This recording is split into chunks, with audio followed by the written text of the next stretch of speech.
Anger against Sri Lankan President Gotabaya Rajapaksa's handling of a deepening economic crisis in the island nation of 22 million people spiraled into violence late on Thursday, as hundreds of protesters clashed with police for several hours.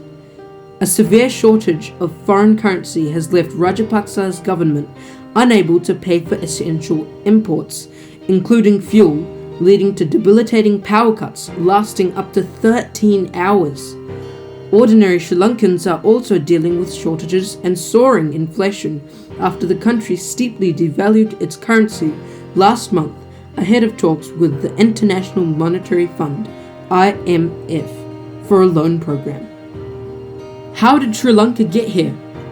Critics say that the roots of the crisis, the worst in several decades, lie in economic mismanagement by successive governments that created and sustained a twin deficit, a budget shortfall alongside a current account deficit. Sri Lanka is a classic twin deficits economy, said a 2019 Asian Development Bank working paper.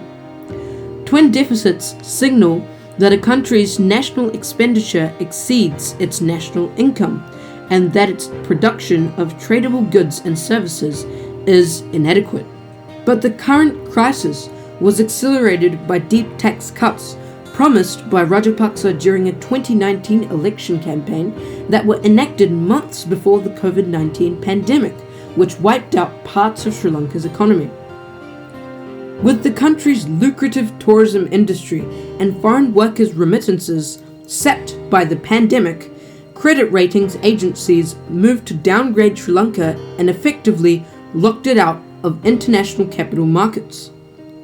In turn, Sri Lanka's debt management program, which depended on accessing those markets, derailed and foreign exchange reserves plummeted by almost 70% in 2 years.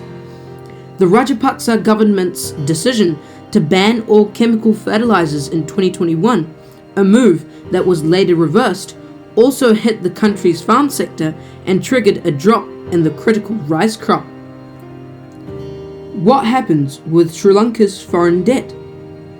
As of February, the country was left with only $2.31 billion in its reserves, but faces debt repayments of around $4 billion in 2022, including a $1 billion international sovereign bond, ISB, maturing in July.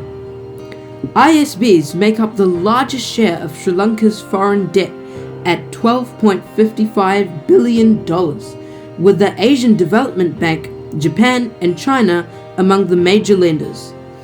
In a review of the country's economy released last month, the IMF said that public debt had risen to unsustainable levels and foreign exchange reserves were insufficient for near-term debt payments. In a note late last month, Citi Research said that the IMF report's conclusion and the government's recent measures were insufficient to restore debt sustainability, strongly indicating the need for debt restructuring. Who is helping Sri Lanka? For months, Rajapaksa's administration and the Central Bank of Sri Lanka, CBSL, resisted calls by experts and opposition leaders to seek help from the IMF despite rising risks. But after oil prices soared in the wake of Russia's invasion of Ukraine in late February, the government eventually drew up a plan to approach the IMF in April.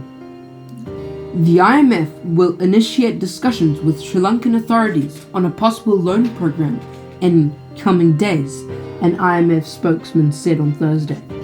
Before heading to the IMF, Sri Lanka steeply devalued its currency, further stoking inflation and adding to the pain of the public, many of whom are enduring hardship and long queues. In the interim, Rajapaksa has also sought help from China and India, particularly assistance on fuel from the latter. A diesel shipment under $500 million credit line signed with India in February is expected to arrive on Saturday.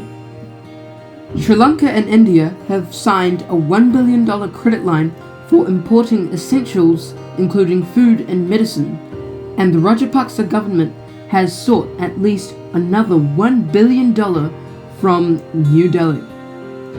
After providing the CBSL with a $1.5 billion swap and a $1.3 billion syndicated loan to the government, China is considering offering the island nation a $1.5 billion credit facility and a separate loan of up to $1 billion.